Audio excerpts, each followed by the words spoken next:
Hello and welcome to the V2 Football Podcast. I'm your host this week, Shane Lees, and joining us we have got Chris Lappin. Evening. Did I pronounce that right this time? We've also got Nick Davey. Yeah, good evening all. Okay, we're going to get straight into it this time because there's lots to talk about. We're going to talk about Jose Mourinho. Now, he's been having a little bit of a meltdown in these last few weeks, going a little bit crazy, and there's a lot of speculation at the moment that the Liverpool game could be his last game if he doesn't get a result. So it could be Mourinho's last stand there. Do we think Mourinho is genuinely in trouble, and do we think if he isn't, that he should be? Mourinho sucks. No, I mean, he's just so boring these days, isn't he? And he's just blaming everyone but apart from his own failure. If he was boring, there wouldn't be a new news article about him every 14 seconds. I just think I don't think Chelsea will get rid of him. I don't think they probably should because he's still a brilliant manager. I don't really know what's going on there. I just think it's a mixture of everything, really. I think one thing's for sure: the players just aren't playing as well as they possibly can play. Well, there's the two conspiracy theories, isn't there? There's the third season Jose Mourinho can't do, and he's pissed off John Terry, so the players don't play for who pisses off John Terry. Personally, I don't really buy into either of those because the whole third season thing, I mean, what is that, like some voodoo curse has been put on Mourinho? He gets into the third season and just it all collapses. Well, no, the argument is that he can't build a team. He can think with an already established team. But okay, right, but if we're saying that, we're saying he hasn't built a team, but the team he got for the third season is just leagues behind what it was before. It's pretty much the same team. I personally don't get that because there's this sort of inherent notion that by the time he's got to the third season it's all fallen apart, and it is pretty much exactly where it was before. And the thing about John Terry, I don't think John Terry has that much more power in the dressing room these days, especially considering a lot of the old guard players like Drogba, who would have been, Terry allies, aren't there anymore. It's a different generation of Chelsea players than it is from the Terry generation, the 2004 generation. So I don't think he has that much power to completely destroy his own club and render them near the relegation zone. Well said. Okay, so what do we think? Nick, you said you thought it was just a number of things all coming together. What do we think it is that's actually causing this at Chelsea? As I say, I think it's clearly something that not everyone knows about. There's something going on behind the scenes. Whether it could even be like a small minor of players rebelling. And they could just be like the dressing room's just not there. I mean, they just might not be a buzz. I think it could all be a case of everyone's blaming each other. Really, all the players. Mourinho's obviously one of the best managers there is. There's no question about that. In a previous, but even he's find it difficult to get everyone sort of bonded. I think you could say they need a big result to kick it going, but where's it going to come from? Well, I'd say they'd need a few big results in a row. Because they seem to have that thing where they seem to cross the bridge. I mean, they had that Champions League home win. They beat Arsenal. But they haven't really kicked going. Nothing's really kicked off, has it? And they just seem to be having a disaster after a disaster. I mean, like West Ham, I think that was sort of their story of the season summed up in one, really, wasn't it? A sending off, losing, Mourinho getting sent to the stands. It was sort of... And in its own way, they didn't actually play terribly. I mean, I've watched most of Chelsea's game this season, and for people like absolutely lambasting them, they've not been terrible. It's just not been there. I think there's some players not proven. I think you have to look at it. Hazard's not being the world class player that he was, the player of the season that he was last season. Costa doesn't look anywhere near the player he was last season. Fabregas hasn't turned up this season. You got a lot of the big players who are now very out of form. Yeah, Matic looks awful, and I thought he was one of the best. The number one defensive midfielder in the world. Yeah, this season he doesn't look. Yeah, 100%. He's looked awful. John Terry's obviously. Last season I thought he was one of the best centre backs in the Premier League, if not the world, last season, and he's been shocking this season, as has Gary Cahill. See, I agree with what you're saying in terms of you think it's a lot of... It's comorbidity of things. It's a whole bunch of things coming together, little things that become a big problem altogether. But I do think there is one overarching thing, and I think we're starting to increasingly see this in the Premier League, because of just how tough this league is. no team can dominate it. No team can win one year and then go on the next year and do well. Well, and there's this sense of the last time anyone was retaining. I think it was United in around the 2010-11 seasons. I think it must have been about back then. But I just think teams are coming into this a bit arrogant, a bit complacent, a bit out of fitness because of how they have to do that massive effort for an entire season and maybe having poor pre-seasons. And then obviously it just hits them that suddenly this is the most intense league in the world. You can't drop your game for a single match. Crystal Palace will give you a hell of a game. You're not going to get that in Spain or in Germany. Either Bournemouth would. I mean, Van Gaal had the same problem I thought last year, didn't he? Where he sort of underestimated the smaller teams. Well, we talked about last month that the top 6 are basically staying as good as they are, but the rest of the league. It's probably all very good teams now rather than just good teams in the top elite 6. In the Premier League, you're not going to get any. Well, there'll be some games easy and other when you're at home, but any away game is difficult, isn't it? It's like people absolutely criticise the hell out of them for losing away to West Ham. How many teams are beating West Ham this season? Yeah. West Ham are rolling over teams. They are looking very good, and they were down to 10 men. Had absolutely atrocious luck in that game. I just can't understand some of this hysteria because I do think it is down. More than anything, down to just how hard this league is. I mean, my brother today, he was saying if Chelsea brought in Guardiola, he thought that he could turn it around. I was thinking Guardiola's great for building a big team in a league where they can absolutely dominate, where they don't have to try for half the matches. Do we think Guardiola could come in and do the exact kind of thing he's done before in the Premier League? No chance. It's not that kind of league. Mourinho's found out again. You can't do that in the Premier League. City found out. I think it was the year before last when they tried to retain the title. Yeah. And you just can't do it these days. So I think as much as, they've declined quite significantly in terms of how they're playing, but I think it's just got a bit hysterical. It's not half as big a problem as everyone thinks it is. If they go on and have 3 decent results, all of a sudden, they're not so far away from Champions League places again. It's not a disaster. So I think if Mourinho does get sacked or forced to walk, I think that's just an absolute travesty, and I'll be very sad to see him leave the Premier League. Who do you think they'll get in? That's the other thing. What do they do? Go back to Ancelotti? I mean, that's the. I mean, I did see a thing today that said Andres Villas-Boas would be brought in. Yeah, Andre Villas-Boas was being linked with a job. I was thinking, are Chelsea just going through this cycle now? We're going to see Di Matteo as well again. Well, no, they're going to have to give it to anyone to the end of the season. Well, you'd probably. Well, I don't know who they would. That's the thing. Yeah, it had to be some experienced manager, wouldn't it? Like, if you sack Mourinho, what world class manager? Like Ancelotti. Rodgers. Well, I was going to say him until the end of the season probably would be. But no. Yeah, they've got. We'll get them I think realistically, they'll be with Mourinho until the end of the season. That's in case he doesn't walk himself. But they won't sack him, but they'll have to pay him £30 million. Well, he just won't. I don't think they would. I think he's just too good to let go. Really. Besides, it's Chelsea money. If it's anything, if it's going to come down to anything, they won't care about the money.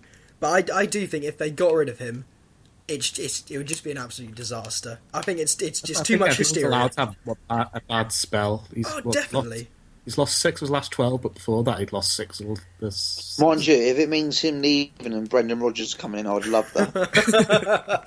So, every manager is entitled to one bad season. Man United, one of the biggest clubs in the world, had one very bad season, and then it was top 4 again the next year. It was normal service resumed almost. So I just don't buy this whole thing that this should be Mourinho's end. I think that's an absolute ridiculous joke, and if anyone's actually seriously peddling that, sort yourselves out. Come on.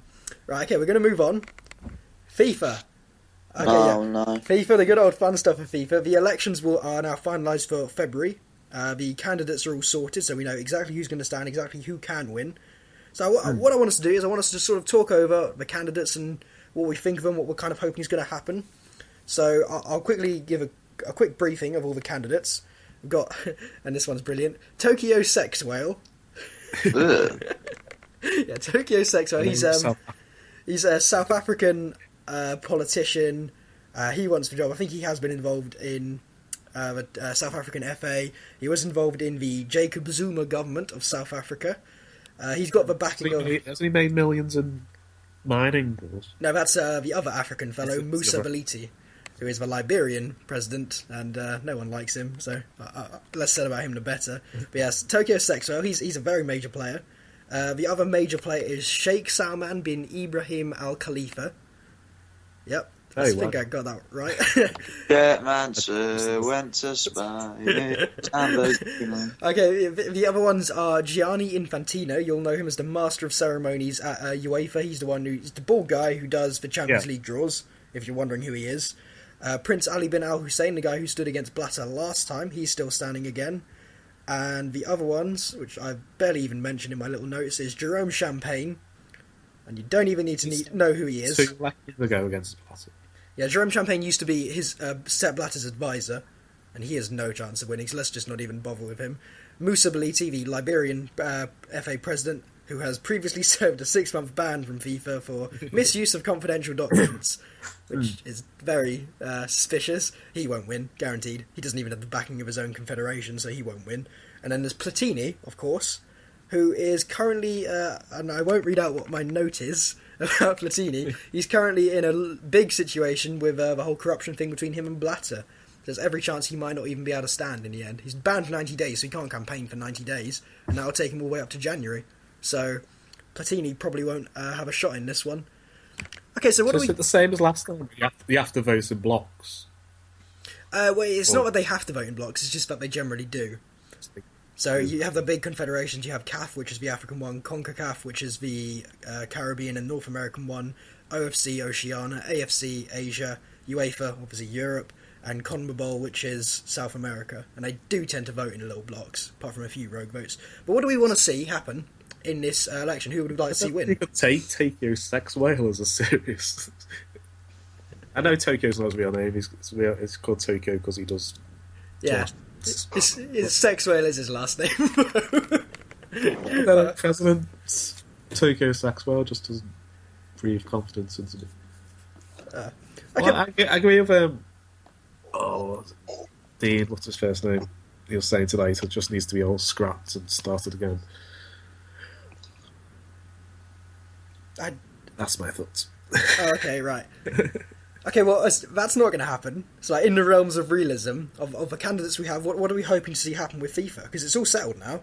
We know how it has to happen. What are we hoping to see with that? Luis Figo. Well, that was what I was hoping to see with that, but unfortunately Luis Figo decided not to stand.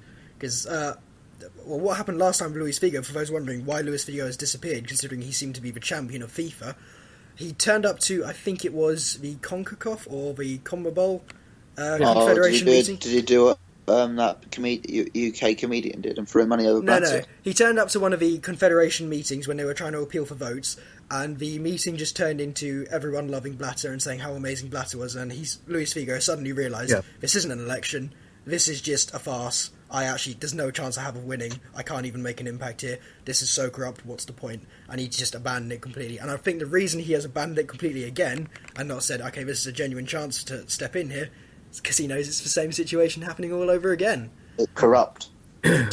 Well, the big problem with FIFA, and I will try and explain this as simply as I can, is that we've heard a lot about reform. That that at the moment, whilst they're doing the interim period between Sepp Blatter outgoing and the new president incoming in February, is they're trying to reform FIFA.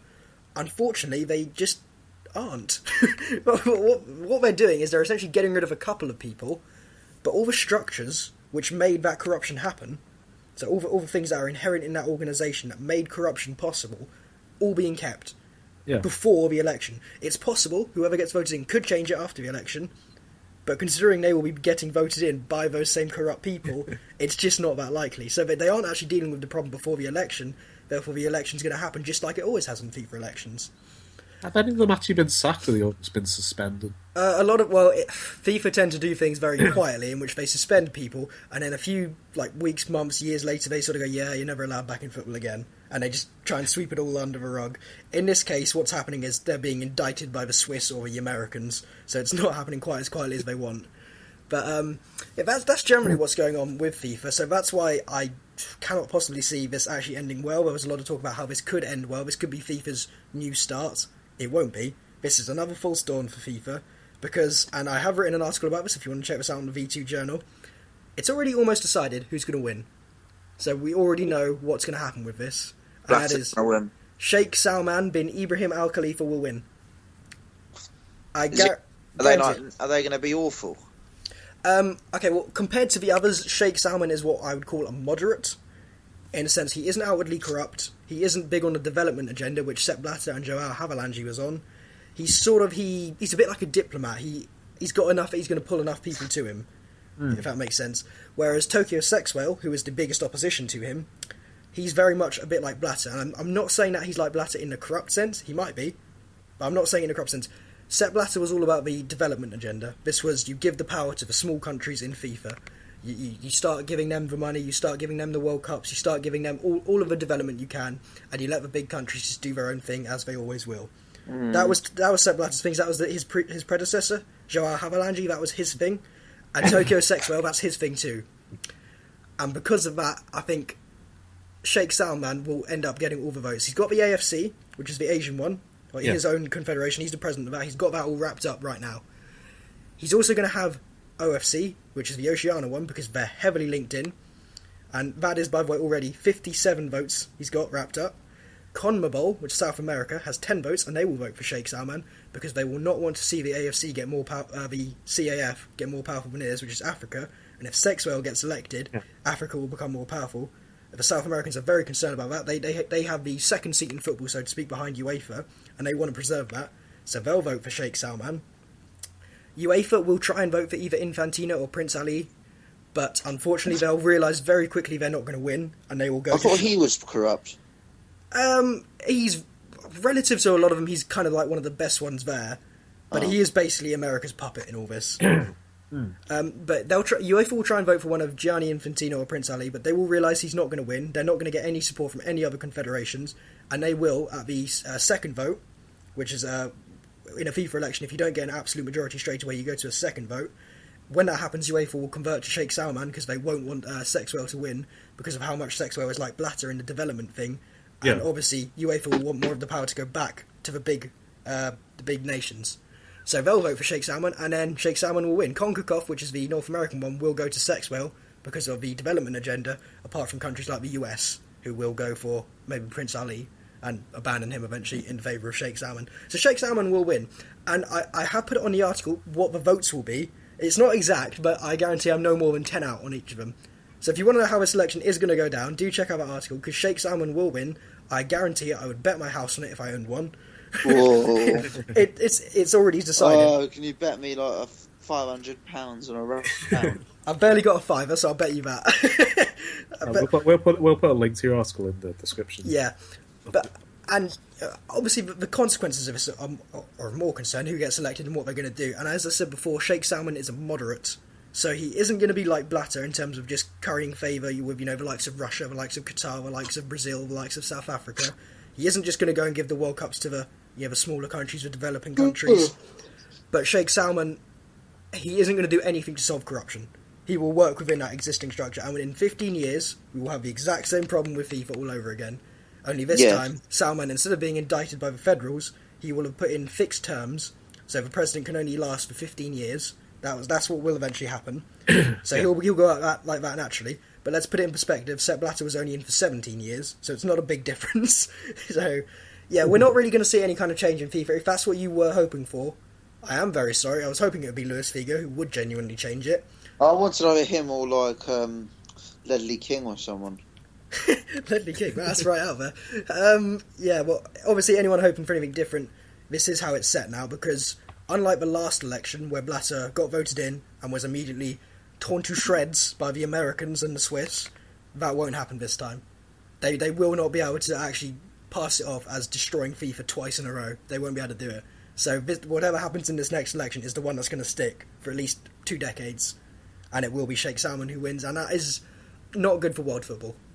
It's better than if Tokyo Sexwell wins, but it's the least shit option, closest to it. But it is still a festering, stinking turd. That's our options. But on to more pleasant stuff. Let's go to a game. Hooray! Right, so in honour of the wonderfully named Tokyo Sexwell, I thought we'd do a quiz based around footballers with funny names. So I'm going to say a name, and you're going to tell me whether it's a real footballer or a cartoon villain. Okay. So, Nick, you can go first. So it's Phoenix Brilliant. Phoenix Brilliant. Yeah. Is he a cartoon villain or a real footballer? Phoenix Brilliant. Yeah. Well, if he's a cartoon villain, Brilliant doesn't really seem like it'll be. Mind you, he could be arrogant. I want to go for a footballer. He's a Canadian footballer. Right, Shane. Got Feathers McGrew. What? Feathers McGrew. Feathers McGrew. I'm going to say that's a cartoon villain. Yeah, he's from The Wrong Trousers, Walson Gromit. Oh, yeah, of course he is. Right, Nick, Fabian Arsman. Fabian Arsman. Well, if it's cartoon, kids watch that. Is that right? That name, Fabian I'd Arsman? say it have to be a young, it's just a cartoon villain. I was going to say, you've never seen Captain Pugwash. I suppose, yeah, it's on like the Family Guy. Captain Arsman. Fabian Arsman. Fabian Arsman. Yeah. I'm gonna go. Fabian does sound like a footballer. Yeah, I'm gonna go footballer. Yeah, he's an Argentinian goalkeeper. Danny Invincible. Oh. See, if it's the last name Invincible, my thinking is he'd be a cartoon hero. So I'm going to go footballer. Yeah, he's played for Swindon and Kilmarnock. Oh, I hope he's a centre-back. Just the invincible centre-back. He's a striker or attacking midfielder. That's just boring. Yeah, especially shit. Daniel Killer. Daniel Killer. Well, villain, killer. But then Daniel sounds like... Would a cartoon movie called Daniel? Let's remember, Batman's called Bruce. Yeah, I'll go for that. I'll go for cartoon villain. No, he was a member of the Argentinian 1978 World Cup. No. Right, you got Arse Bandit. What? Arse Bandit? Are you kidding me? Nope. That can't possibly be real. I'm gonna go for that's a footballer. He is. He played for Algeria in the 70s. I just thought it can't possibly be a cartoon character called Arse Bandit. Oh dear. Maybe a gay porn star. I lost. No, it's not got. Right, we got Banana Yaya. Footballer. Yeah, that is a footballer. He's from the Ivory Coast, isn't he? He's Cameroonian and he plays in France. Yeah, I was going to say, because on one of my FIFA careers, you know how you get regenerated players? Yeah. I had a player who, and this is not me being racist, he was black with blonde hair and his initials were A Banana. A Banana. A Banana. A Banana. I Yeah. love it. So that's... I wish I'd got that one. I don't know that one straight away. Just from remembering A Banana. So you got Sheldon Plankton. Shelving what? Sheldon Plankton. Isn't that? Yep, Shane. That's a comic book character. Or some kind of cartoon character. He's from SpongeBob SquarePants. Oh, I've never watched that. I thought that was from Dexter's Laboratory. Plankton Sheldon. Oh yeah, he is. Yeah, yeah. They call him Plankton more. I thought it was called. I thought it was called Sheldon from The Big Bang Theory. Then. Right, so you got Danger, 4pence. Me. Yeah. Villain, cartoon character. No, he's from Zimbabwe. Oh, for God's sake! And then I lost you. Last one for Shane. Alright. Zoltan Kiss. That's a footballer. He's Hungarian. Yes. Yeah. He plays in Cardiff, didn't he? I don't know. That's my football manager experience coming in big there. Philip Right, so the winner of round one. Shane. Ooh, big result. Right. Talking about big results, let's talk about Wayne Rooney and Manchester United. As we all know, they drew in the League Cup and went out on penalties. Hooray! Harsh. Wayne Rooney again had another shocking game. He is out of form dangerously. The question I want to ask is about both Wayne Rooney and Man United. And that is, where have all the goals gone? Why can this team just not seem to play attacking football? This is Man United we're talking about. This is Wayne Rooney, one of the most experienced, best attacking players in the world. Or at least I he was think at one Louis stage. van Gaal just wants to win games rather than win them and risk losing. You have to score goals in to win games. No, I mean like he wants to get one and then just keep it tight at the back. I don't know what's happened to Rooney. He's starting to look like he should play. Like, if you saw him, like he looked like a park player. He looks like a park player, a Sunday league player. Well, I mean, even people who defend him all the time, they're starting to doubt him. It's upsetting, really. He's lost the yard of pace. He doesn't. I don't know. He does seem interested, but I don't. The weird thing is, it seems to people just seem to work him out. People just seem to just want to have him in their back pocket and keep doing that. It seems to have come after he scored that 50th goal for England. Yeah, in that really weird way. You'd think that would have been like a massive confidence booster. Well, yeah, it seems like he's sort of done that given up. Done the opposite. He's right on the border of breaking Charlton's record for United, isn't he? Yeah. And I think is he only about... No, he's miles off Shearer. I was trying to figure it out. Yeah, no, he's very far off Shearer. Well, yeah, but he's just equalled Andy Cole, doesn't he? So he could go second. So there's lots of records. It could be just... At the start of the season, people were talking about Wayne Rooney. He'd been playing deeper for Man United in sort of the number 10 position, attacking midfield. People were saying he needs to go back up front. Now, this season's getting along, and he is clearly not fit for up front anymore. But people are now saying it's not that he should drop deeper, it's that he shouldn't play. It should be Anthony Martial up front, Mata in behind, and after that you don't really have a space for Rooney. So, okay, I want to... I wouldn't know where to play Rooney at the moment, because for England I'd put Kane up front. And I'd put I'd have Young on the left. For United with Martial up front. So I don't like Mata on the right. I like him. You've defended Rooney quite a lot on this podcast. In fact, both of you have. I think all three of us largely have. And would we all say, at this point, Wayne Rooney needs to be dropped? Club and country? Not for country, for club, I think. Don't say what needs sometimes to do with goalkeepers, where they just need to have a little bit of a break. Like they did Joe Hart. Was it Joe Hart last season? Yeah, it was Joe Hart. Yeah. Caballero came in. It was only for like 3 or 4 games. He came back, he looked refreshed, he looked energised. Wait, is it a lack of fitness then?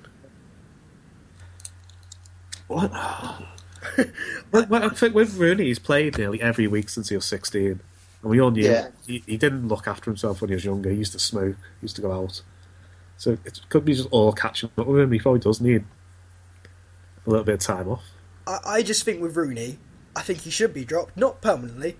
We're given a few games out of the side to sort of rethink, to re-energise. I don't think that's going to happen because Van Gaal, as we've already seen, is an incredibly stubborn manager, and Rooney's the club captain. I don't think he can justify dropping him. Especially, he can't justify. Wear the armband. Yeah, no, but I don't think he'll be able to justify it to himself and to the press and to the fans dropping him, and then eventually bringing him back in. I think that'll be the tough thing to do because I think he knows if he drops him, the amount of people who will be relieved by that and the amount of people who will not call for him to get back in the team. Yeah, you could just say he could just make up a line, just say he's injured. Oh, people, they do find that stuff out very quickly. It's like when they do transfers and someone gets injured, everyone goes, yeah, we know he's not injured. So I just think Rooney isn't going to get a chance to, sit out for a bit, have a bit of a break, and then eventually get back into the football after he's, rethought about his game and all that sort of stuff. I think he's going to be forced to try and play his way out of bad form. And with a player like Rooney, in the way Man United are playing particularly, which I think any striker would struggle in, I don't think he's going to exceed 10 goals this season, even with penalties. There is something special about him because he is one of the only 2 players who's ever seriously messed up and then Alex Ferguson has forgiven. So there must be something Ferguson season. I think Rooney, he's 30 now, he's turned 30, like we said, he started at 16, a bit like Michael Owen. He started so young, he started so intense as well when he was young. He was amazing when he was, just 16, 17, he was an amazing footballer. I think players like that burn out quickly. I think we're seeing a lot of burnout. I think he does need a bit of time to just re-energise, refresh, rethink his game. It's things like people like Giggs took up yoga when he was getting into his late 20s, early 30s, just so he could... I can't see... I thought Giggs took up his players' wives. Rooney's not going to do yoga. Rooney's not going to do yoga. The Giggs gave up playing for Wales and he took on. Big loss, giving up playing for Wales. Back then, Wales were rubbish. That's not a loss. But to help prolong his United career, he gave up stuff. And I can't see Rooney doing yoga or giving up playing for England. Exactly. Okay, but I'll ask one more question on this before we move on. If Rooney keeps up this bad form for the entire season, as I said, getting no more than 10 goals in the season, which as a forward you'd say that's a bad season. If Rooney keeps up like this, can he really justify a starting spot in the England squad in 2016 Euros? Depends how Andy Carroll does. I didn't expect that. Andy Carroll. When Luke Vardy moves to Real Madrid in January. Okay, don't make me feel bad about England's striking options. He's going to start the first game at the Euros. Doesn't matter how. He'll have to lead us out. Captain. I hope not. Especially not if he's badly out of form. I want to do well at the Euros. Right, moving on. Tim Sherwood got sacked from Villa. Yeah. Remy Gard, the Lyon manager, is potentially going to take up the Villa job. It looks quite likely to happen. But I want to talk about Sherwood for a second. Did he deserve to get sacked? Probably. I mean, though, he did I quite like Sherwood. I think he did really well last season. Kept Villa up against the odds. Got them to the FA Cup final, but this season it just hasn't really gone to plan, has it? They haven't looked very good. They've suffered poor results, and I mean they don't want to go down the route again of having to sort of get to January and having their season written off. At least if they can get a manager in now, they've still got a long way to go in the season. So the question it's more down to poor signings. So they had the arse of his team ripped out with Law. Well, Sherwood's been. Seke left and they replaced him with Les Scott.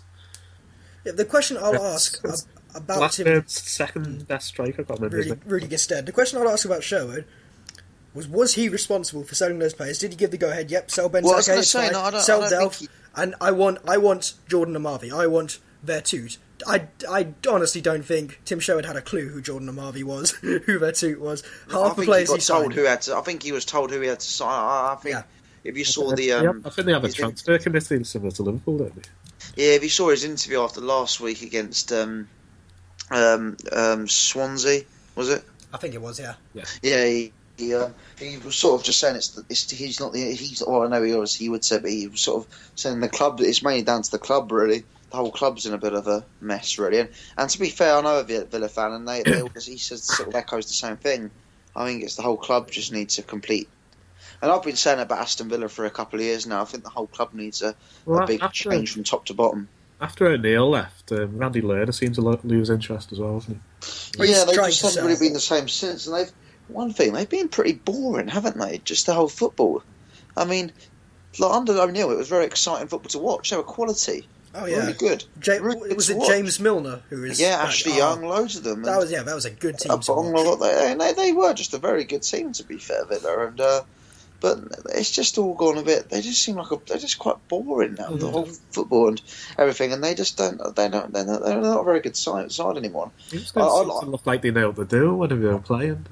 I know it's another foreign manager coming into the Premier League if he gets the job, but Remy Gard, he was linked with the Brighton job a few years ago, and he does actually seem like a very good manager, Remy Gard. Yeah, but it's also the case of you going into a relegation fight from being a team, a team Olympique Lyonnais, who are more likely to be at the other end. Foreign manager who's never done the Premier League. That just seems like a massive risk to take. Risky, yeah. I think they should drink until the end of the season. I was going to say give it to Kevin McDonald, or even get Nigel Pearson or some clown Pearson, like that. Obvious choice. Pearson would be your firefighter choice. Keep him up, and then, well, if they want to stick with Pearson, they can. But then maybe get your Remy Gard in. But I'd rather see Pearson one because it's not another foreign manager. Nothing against Remy Gard because he does seem like a good man. I think the thing with Sherwood is that, for me, he wasn't responsible for the transfers, and I think that's the main thing that's let him down. His team has just gotten weaker from the year before, and that team barely escaped relegation in the first place.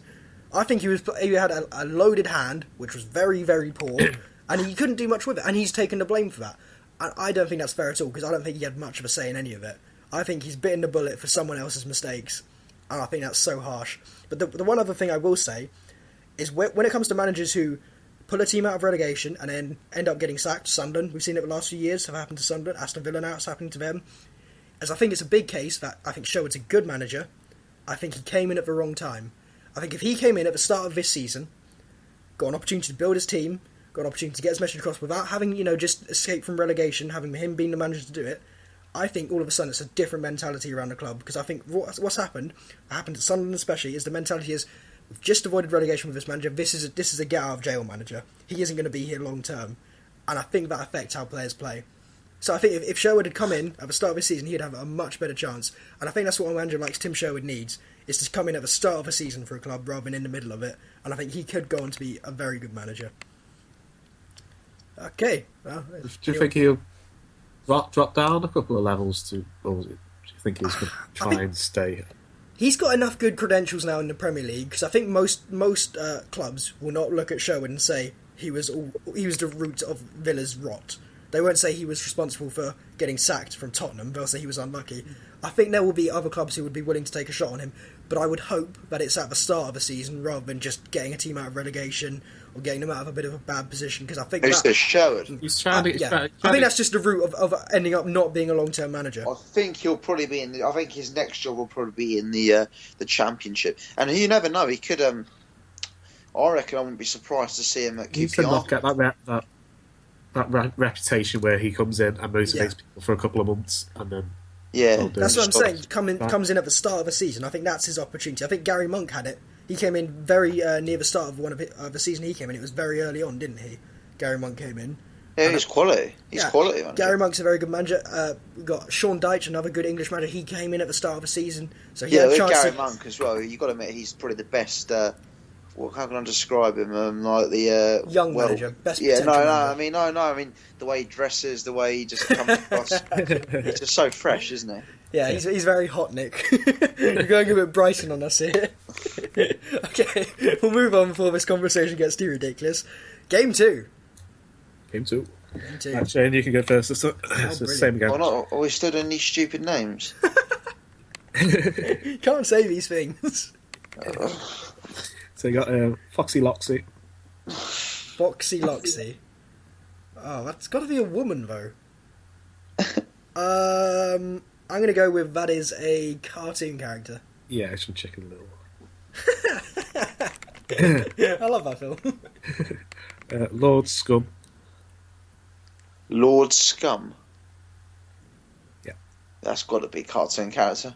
Yeah, it's from Captain Planet. Steve Death. That's football. Yes, yeah. He used to play for Reading. Yeah, I remember him. Oh, my football manager years are coming in so big here. Or your cheating ability. Johnny Moustache. Ooh, I think that's a footballer. He is. He plays in the Seychelles. What Football a name. from the Seychelles. It says it. Johnny Moustache. Hugo Agogo. That is a footballer. Yeah. No, he's from Batfink. Oh dear. I just heard a go-go and assumed Nigerian footballer. Junior Agogo. Oh, I'm so racist. No, there was a footballer called Junior Agogo. Oh, good. I'm only slightly racist. He used to play for Bristol Rovers and Nottingham Forest. Anyway, yep. Yeah, Heinz Doofenshmirtz. I'm pretty sure he was camp commandant at Auschwitz. Isn't that an ice cream? You go for ice cream, I go for camp commandant. Heinz Doom. I swear that's an ice cream. Footballer? No, he's from Phineas and Ferb. Oh dear. Have a look, dude. Oh, that can't be real. That's got to be a cartoon character. No, he's a Zimbabwe football. Are you kidding me? Are you kidding me? Unbelievable. No. Okay, Sagar Bastard. Bastard. Well, I don't have a cartoon character name after. Sagar, but I want to go footballer. Yeah, he won one cap for England in the early century before becoming a referee. We had a bastard play for us. Alright, so you got Wolfgang Wolf. His parents must have had a right laugh at that one. Well, that was someone from Gladiators. Footballer. Yeah, he's a German footballer. Yeah. Van Wolfswinkel. Right, so draw up. Mark de Man, Footballer. footballer. He's from Belgium. He's a defender as well, so Mark de Man is quite. Did I win that? No, you can go to some death if you want. We got time for a third game, the decider later on. I was really hoping to hear Jan Vennegoor of Hesselink, but it didn't come up, obviously. Right, the League Cup. We're going to talk about the League Cup a little bit now. As I said before, Man United went out to Middlesbrough. So Chris, you're obviously a Man United fan. What went wrong? I thought we already discussed this. No, we talked about Rooney being a pain. I mean, I only saw the highlights. I didn't see the game, but from the highlights, it just looked like we couldn't get hit the target. It seemed to have a decent side out. Middlesbrough didn't play amazing. Just that United didn't seem to be able to hit the targets, from what I see. Do we think that... Just don't see. Do we think that it maybe spells bad things for United? Because they've obviously been a bit out of form lately. Not terribly out of form, but does this maybe sort of epitomise the run they've been on? Just can't score. Defending fine, but can't really do anything. We don't seem to have that final pass. The last bit of play just doesn't seem to come off at the moment. I don't know if that's something that can be fixed in training or it's a confidence thing. Or... Well, I'll say a big congratulations to Middlesbrough. One of the things a lot of the media came out with afterwards was a laser pointing pen at Middlesbrough's at Rooney's face, talking about how this was very bad for English penalty takers, when a lot of the Middlesbrough penalty takers were English and they were doing great penalties. I just have to say congratulations Middlesbrough. They went against Man United and they went through. That's a big result for them. Huge congratulations. Yeah, no, it's a great result for them, and I think they do well against Everton. Hopefully it distracts them from the Championship. Stoke beat Chelsea on penalties. Well, to be fair to Chelsea again, you look at it and going out of the League Cup on a cold Tuesday night away at Stoke, you look at it, you don't really go, oh my god, sort of thing. It's sort of another. It just hasn't helped, really, has it? Though? Yeah, no, a lot of people have blown out of proportion because of previous stuff. It sounded like Chelsea actually played pretty well. Yeah, and they went out on penalties. It wasn't like they got battered over Britannia. Like that Liverpool result. They lost 6-1 at Stoke. Yeah, it was a draw essentially. I mean, I know Mourinho actually likes the League Cup, to be fair, but I don't think it's one to really get. I mean, it's just the timing hasn't been great. Yeah. If they were as good as last season and they lost this one, I don't think it would even notice. But it's just with the run of form they're on, with the whole. I think it's just. Stoke seems to be finding their feet at the moment. So. Well, I think the biggest shock was at Hillsborough. Okay, we'll talk about Hillsborough. Sheffield Wednesday 3-0 against a very young Arsenal side. Arsenal have quite a few players injured for that game. Oxlade-Chamberlain and Walcott get injured in the first 20 minutes of the game as well. Well, I think that's probably that's their most disappointing part of the night. I think it's actually probably losing them to injury. I think that's probably what most Arsenal fans are pissed off about. Yeah, apparently it's only for a few weeks, these injuries, so 3 or 4 games. Could be worse. But no, Arsenal. I think if you asked any Arsenal fan though, what would you rather? Would you rather beat Barcelona and Everton and then go out the cup to Sheffield Wednesday, even if it is losing 3-0? I think they'd say 100%. But it is just typical Arsenal, really, isn't it? You go and beat Munich, and then you go and beat Munich 2-0. Look, quality. Beat Everton 2-1, then you go and get thrashed by an average Championship side. It's slightly worrying for Arsenal because in the past he's always done this, hasn't he? He's brought the youngsters in, but they always seem to lose to like minor clubs in the Capital One Cup, don't they? I think was it last year Bradford the year before that? Yeah. It's worrying that the players aren't coming through at Arsenal though. Well, I was about to talk about that, but I will say in the League Cup we always see these shock results, but I mean it's been quite a few years now. League Cup has always been a big team makes it to the final, and it's another little team that makes it to the final. You never really see 2 big teams in the League Cup final anymore. So Chelsea-Tottenham is probably the only one in Tottenham. Big teams don't tend to take it seriously till the quarter-finals. Yeah. I don't think there is any need to take it seriously. I think it's a really good chance for young English talent to come through. Yeah. And I think I saw Adam Virgo actually. I mean, Adam Virgo, I've personally been on the show before. He actually had an interesting article. He said it should be like a competition where you have to name like a certain amount of young English players. That wouldn't be bad at all, especially considering Arsenal in that game, the majority of the young players they put in that squad were foreign young players. Exactly. If we play English young players, it'll be a good chance to. We don't have to. Obviously, it stops players. It stops people like Wenger losing the plot if we make it into the English for the Premier League. But it means like these games, they can play the youngsters. They can obviously help their development or help England. And yeah, who knows? Like we could find a few unhidden gems there, like Harry Kane. I have to say, I do quite like Arsenal. I like the way they play football, but I'm kind of glad that they went out of this competition. Not because I want to see them do Premier League, but because they played that young side. Nothing against playing a young side in the League Cup, but they just haven't shown a commitment to English talent in the last few years, especially in the youth levels. They have not shown a commitment. They've let go of quite a few good young players, young English players specifically. I sort of think this is just desserts. I just find it funny when they beat Munich, Wenger's the best manager this, best manager that. Lose 3 and Sheff Wed, play Wenger out. Been saying it for years. Wenger needs to go. It's just... Arsenal fans are so fair weather, aren't they? It's incredible, isn't it? He's going to sign a new contract till 2019, which is 2070. Yeah, well, good for him if he can keep going that long. I still stand by.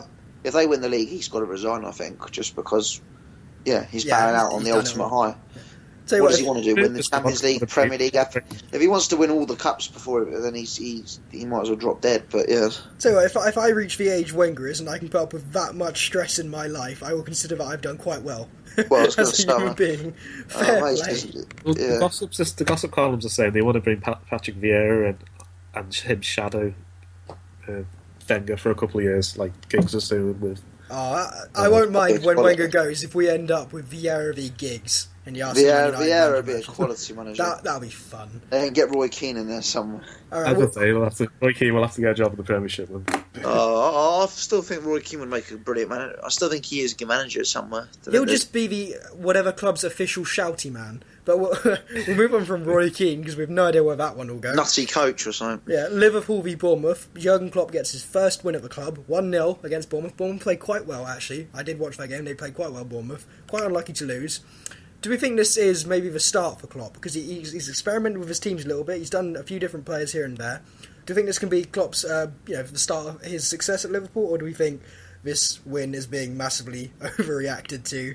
Well, you're always when you're manager. This weekend against Chelsea is going to be. We see. When you go into your football club, you always look for that win. It doesn't matter how you win it or what game it is, who against. You just look for that first win, don't you? And then I think there it's just you can breathe, can't you? Really, if it's your first game, obviously after you ideally want to win your first game in charge, but then obviously after that, then it starts to be like, the first win. When's it going to happen? And I think once you've done that, then you can go home and have your glass of wine or whatever and just relax. Really, and you've got it. But then after that, it's all about kicking on. Really, I think. He'd obviously have his breather. He's relaxed, and I think now he'll be looking for players to kick on. They've obviously got a very big game against Chelsea, and I think Liverpool will be well up for it. It's at Stamford Bridge, isn't it? Yeah, it is at Stamford Bridge. I think Liverpool will be well up for it. I think they'll go there full of confidence, going, look, we can go here and we can cause an upset. We can really get the Chelsea crowd on their backs and help us out really hard. I want to talk about Liverpool for just a minute, and I think with Liverpool it's been very underwhelming. Klopp's coming in. We talked about there was a lot of talk about Jurgen Klopp having a manager's bounce. A new manager comes in, the club performs very well all of a sudden. Haven't had that with Liverpool so far. Is the problem at Liverpool the players, or is it the way Rodgers got them playing in the end? Is it that is that team cannot be built to be a successful team by Klopp, or is it that they just need to get used to new ways of playing? So is it the players, or is it the style they've been doing? Well, we have said that the players' staff is not as good as it was when Rodgers took over.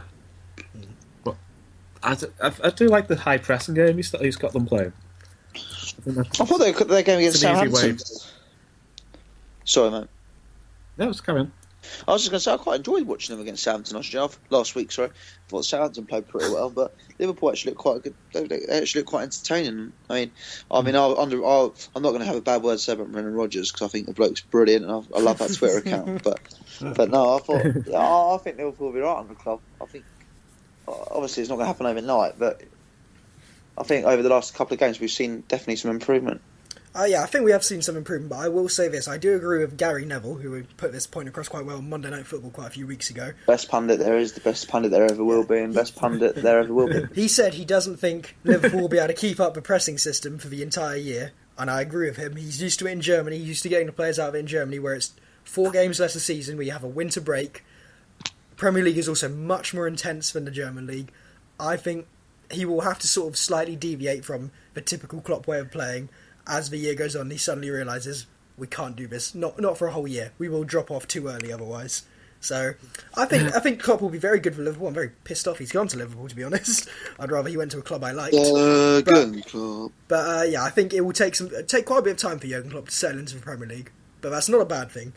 So the type of the game is it's a easy system to implement quickly, I think. We'll move on to our final topic before we do the last game, and that's West Ham and Leicester. Now, I want to ask, how far can these teams go this season? Because West Ham just do not look like dropping off. Leicester don't look like dropping off. Everyone was saying Jamie Vardy will eventually stop scoring. He just won't. He just isn't. How far can these teams actually go this season? Because we've got Chelsea potentially dropping out of top 4. West Ham, I think, I think they've got a real good chance of actually getting Champions League football. I think Leicester will drop off, so I mean, but again, I have to bring up that point. Remember, I think I was one definitely predicted it before the start of the season. I think my prediction was Leicester will easily go down, and I think Ranieri will be the first manager sacked. So was I, and I was in that camp. I think quite a few of us. I think there was only one person who disagreed. I don't know who it was, but no, I think. Leicester are playing quality. I'm delighted for Jamie Vardy. No, great to see an English player scoring goals. Mm-hmm. But I think Leicester are probably more likely to topple off, given I think West Ham has got that bigger squad. But I think West Ham have actually got a great chance of making the top 4 this year. Okay, well established we think West Ham are a good chance. And I think Dimitri Payet could play for most clubs in the world. I think top 8. Who do they get him off again, Payet? Marseille? I want to say Marseille. He is quality. Yeah. Well, I think with West Ham, I think it is a possibility they could do top 4, only on the virtue that I think Chelsea will very much struggle to get top 4 now. And Liverpool don't look quite there, Tottenham don't look quite there. It's open to one club. I think Tottenham always seemed after the Christmas last year, Tottenham were quality. And I think they could be the same again. One with Tottenham, every year they seem to do it. It's always around March time where they just fuck up. It really is, isn't it? Yeah. They go and lose 1-0 at home to someone like Villa or Stoke or Wigan or someone who's in the Premier, like a shitty team like that, 1-0 and then at home, and then it just cocks their season up. Yeah. It's true though. You're not wrong on that one. I do think West Ham have a good chance because there is one top 4 spot open this year. I think. A good season for Leicester to be top 10. I reckon top 8. Yeah, I think City, United, and Arsenal, they're your 3 definites. Yeah, but there's one spot open. I think it's either I really think it's West Ham or Tottenham. I'm going to hope for Southampton, but probably not. If Chelsea are top 8 in January, do you reckon they'll just go out and splurge a load of money? Well, what's that going to do though? They could afford it, but yeah, big January signings have a history of going bad. Yeah, I was going to say they do. Torres. I think they need to literally win. Literally, I think they need to average between 10 and 12 points a month.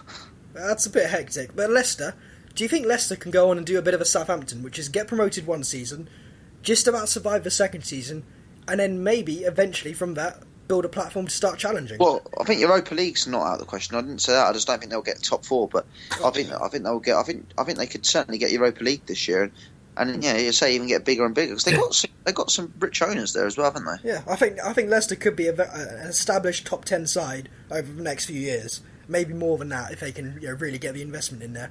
And maybe if they want to splash the money on another striker, they can give us Leo Ulloa back. The dream. Right, we'll move on to our final game, the decider. So Nicky, you've got 7. Shane, you've got 9. Oh dear. Got to catch up, Nick. So Nicky, you go first. Miles Bennett. Miles Mayhem. Miles Mayhem. Mayhem. Sounds like a wrestler. I'm going to go cartoon character. Yeah, he's from Mask. I love that film too. Yeah. Oh man, I'm getting some films to watch dude. tonight. What? A It's mask? the 80s mask. Oh, I was talking about the Jim Carrey film. You're too young. Great film. Right, Mojo Jojo. Mojo Jojo. Sounds like another wrestler. I swear that's like from Pinky and the Brain or something. I'm going to go cartoon character. Yeah, he's from Powderpuff Girls. I was in the right area. Randall Boggs. I want to say cartoon character again, but I just don't think you'd do 3 in a row. Randall Boggs. Fuck it, I'm going to go with cartoon character. Yeah, he's from Monsters Inc. Oh. Huh. What? I thought his name was Randall Ed. Weems. What? No, what name again? Randall? Boggs. Actually, yeah, who am I thinking of? Randall? Oh, no, I'm thinking of Randall Weems. That's from Recess, I think. Yeah, no, Randall Boggs. Yeah, because he's that Lizard-looking dude. Yeah, and he has the assistant called Fungus. Move on. Monster Inc.'s a quality movie. It is. Pedro Power. Pedro Power. I like that even if it isn't real. I'm going to go footballer. Yeah, he's a Bolivian midfielder. Pedro Power. Orlando Trussell. I'm going to go for footballer. Yeah, he's a Dutch international. Naughty Naughty. That can't be real. Nah, comic book character or whatever. No, he's a Ghanaian defender. Oh, what? Norman. Ghanaian defender. Oh, it's the bloody Africans with their silly names. Sorry, racist, sorry. Oh my god. They got Norman Conquest. Norman Conquest. Footballer? Yeah, he's an Australian goalkeeper from the, I want to say, 20s. Sounds like a politician. Actually, that was an invasion by William against Harold. It's Roberto Dynamite.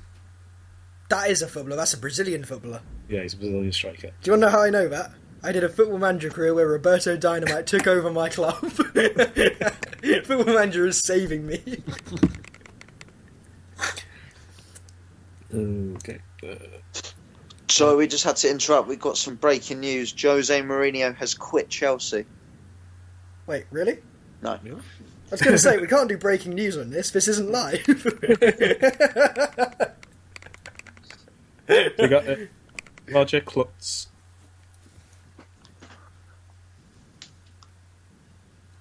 Roger Sure. Kluntz. Yeah. Footballer. No. He's from Doug. He's from what? Doug? What is Doug? It's a cartoon from the 90s. Sure, okay, Doug. That's a shit name for a cartoon. Might as well just call it Phil. The cartoon Phil. It wasn't a very exciting cartoon. move Nickelodeon when I was a teenager. Move on. Right, so... Yeah. John Nutter. Did you say John Munter? John Nutter. John Nutter. I know that. That is a footballer then. Yeah, based like Gillingham, I think. Gillingham, yeah. Stevenage. Cheers for that, Nick. Right. So, congratulations, Shane. You've won 13-11. Yes. I know my footballers from my cartoon characters. Not sure what that says about me, but it says I Talking played. a little bit about cartoons. Have you seen the new Bob the Builder? No, I haven't, and I don't intend to. I'm 21.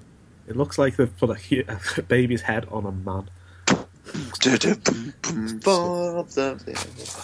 Not another Nick singing session. Right, okay, And he thinks it Bob the Builder's gone like operatic here. Okay, right. He can scoop Mark and Izzy and roll it through. Bob and the gang have so much fun working together to get the job done. Bob Thank you for joining us this week on the V2 Football Podcast. Please check us out on Facebook at V2 Football and on Twitter at V2 Football. That's goodbye from me, and I'll see you next week.